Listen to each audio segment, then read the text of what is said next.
What's up, y'all? It's your boy eBay Fight Predictions in the building. I know this is a little bit of a different kind of video, but this is a little quick recap. Usually I go live, but right now, currently, I'm actually at work.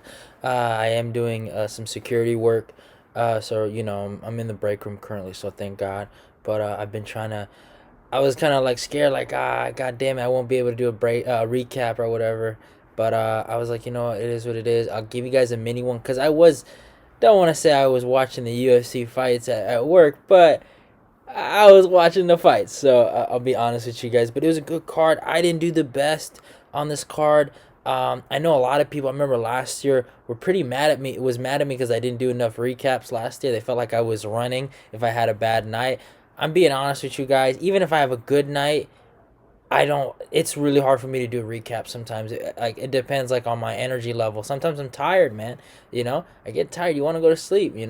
So I don't be ducking recaps. I just want to say that. Like some people think I duck recaps. No, like sometimes I have a headache or like okay, right when Michael Chiesa lost to Sean Brady, I got a lot of DMs that day like, hey, do the recap, do the recap. Like, dude, it's not because Chiesa lost. Like, I'll talk. I can talk about that. I got no issue talking about that. It's because I'm fucking tired. But it is what it is. At the end of the day, this was a really, really good show. I didn't do the best. A lot of crazy, just things just didn't go my way in terms of certain fights. But this was a good card, man. I liked it. I enjoyed it.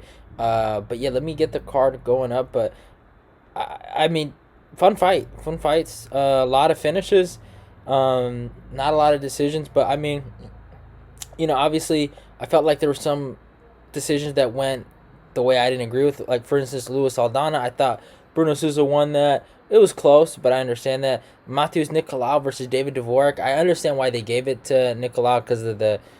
I mean, Calall had some of the harder shots in the first round, but I did give that round to Dvorak.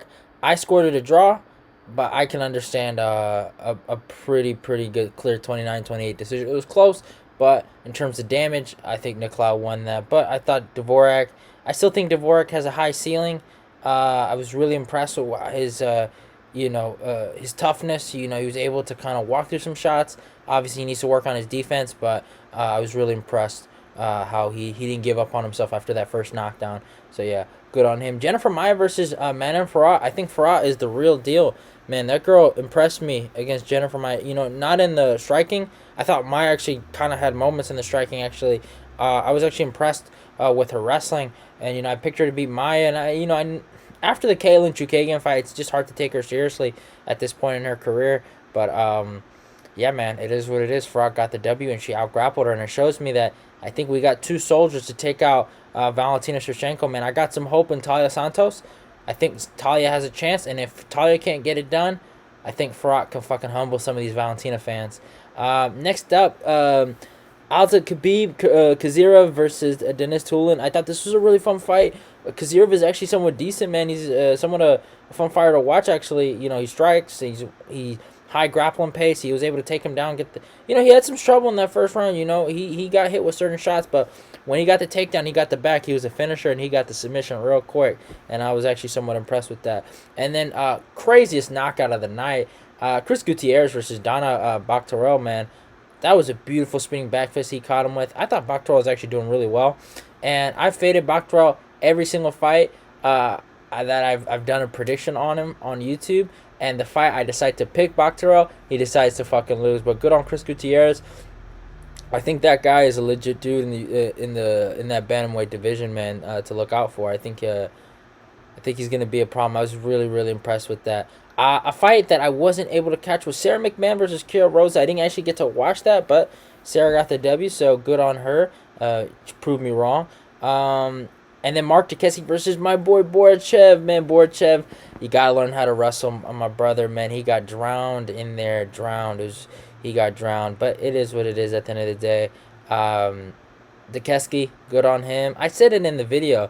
Dukesky got to wrestle to win this fight. I don't think he beats him in the stand-up. So he did the smart thing. He followed the right game plan, and he did his thing. But my favorite fight of the whole night was Neil Chiesa Magny, Chiesa's son, versus Max Griffin. You could see, if you couldn't tell, that that boy, Magny, obviously was learning important instructions from Chiesa. You just guys didn't see him in the corner, but all jokes aside, man, that was a really good performance by Magny.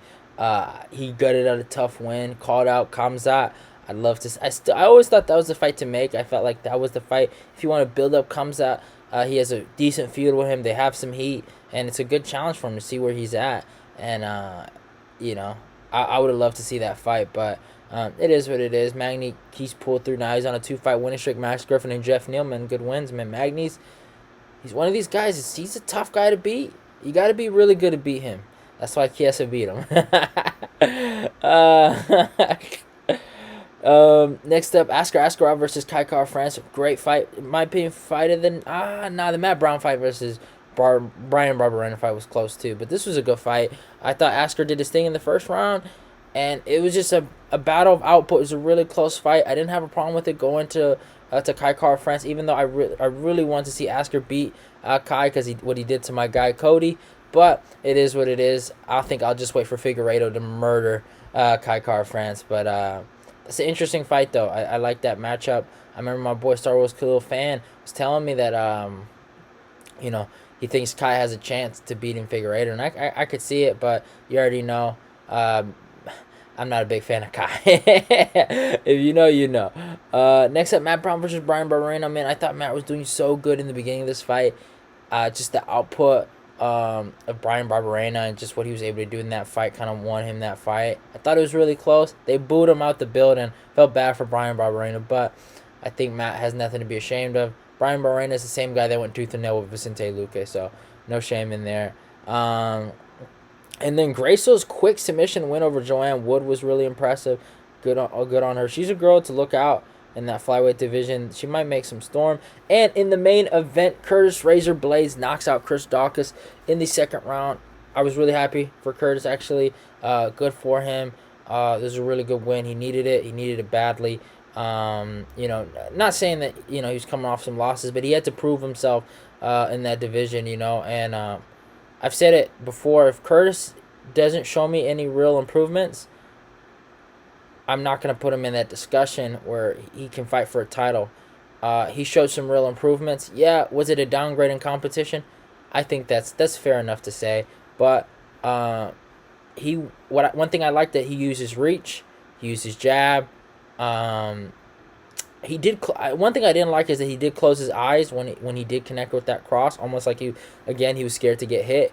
But he's realizing his power, and he's landing, and he's gonna be a problem in that division. Guys like Tom Aspinall, he gives a good fight to. Guys like Cyril Gane, I think he gives a good fight to. If I'm being honest, I would lean towards Aspinall and Gane to beat him. But I think the kid is... I like the kid, man. I mean, I know, I get it. I've hated on the kid for a minute, and I did enjoy him dying to my guy Derek Lewis. But that's in the past, man. You let things go. And one thing is, I didn't want to see Curtis fail. I just wanted to see Curtis be better and stop being arrogant and fucking not humble, man. He was really... it got to his head after he beat Volkov and then Junior Dos Santos. It really got to his head, and he started talking crazy to everybody, and it was unnecessary. He didn't have to do all that, right? So, Derek humbled him, and I think certain losses, they can make you or break you, and I respect a guy like him that's willing to grow from losses, and I wish the best for Curtis. Also, I felt bad for him after the guy called him and was making fun of him. And at that point, I made my decision to leave Curtis alone, because it felt like bullying. So, we move on. That's the key thing from the recap. It is what it is. Not the best card for me in terms of picks. I wish I had my Tapology right in front of me, but, since I'm recording, but I did. I think I had more losses than wins on this card. But it is what it is. On to the next one. Let's try to get it. UFC 273 is coming up in 2 weeks. So I will try to have some content out for you guys this week. Make sure to come out with that top 5 threats video. If I can find some cool stuff, I'll post it. And then a very, very special video about Sean Strickland, Alex Pereira in the middleweight division is coming up next. So I hope you guys enjoy that. Get ready for that. That's coming out. But I love y'all and goodbye. It's your boy eBay, and I'm out of here. And also, don't forget to follow me on my Instagram and my Twitter. Subscribe, like, comment, and share the video. Love y'all, and goodbye.